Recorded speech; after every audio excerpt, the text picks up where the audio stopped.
Good afternoon বন্ধুরা। দেখো এখন প্রায় 1:45 বাজতে গেছে, তো আমার এখন রান্না হয়নি। দেখো আমি আজকে চিংড়ি মাছের মালাইকারি করব। দেখো এখানে চিংড়ি মাছগুলো আমি আগে থেকেই ভেজে তুলে রেখেছি। তেলটা গরম হয়ে গেছে, আমি জিরাটা ফোড়ন দিয়ে দিলাম।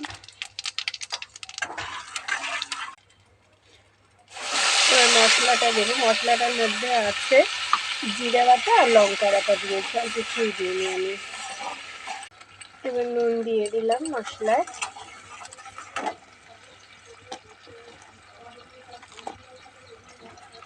হলুদ দিলাম,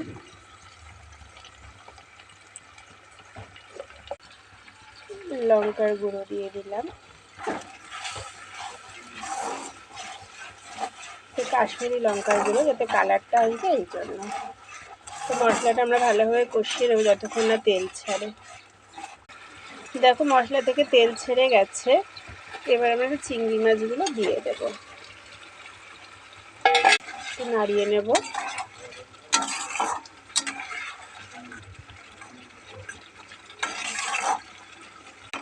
দেখো আমাদের ভালোভাবে কষানো হয়ে গেছে। এখন আমরা নারকেলের দুধটা দিয়ে দেবো একবারেই।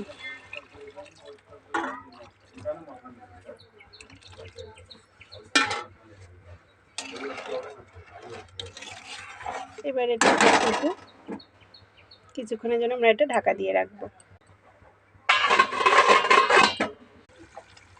দেখো আমাদের তরকারিটা হয়ে গেছে চিংড়ি মাছের। এবার আমরা একটু গরম মশলা দিয়ে দেবো, দিয়ে একটু নাড়িয়ে দেবো। আমরা এবার নামিয়ে নেব এটাকে।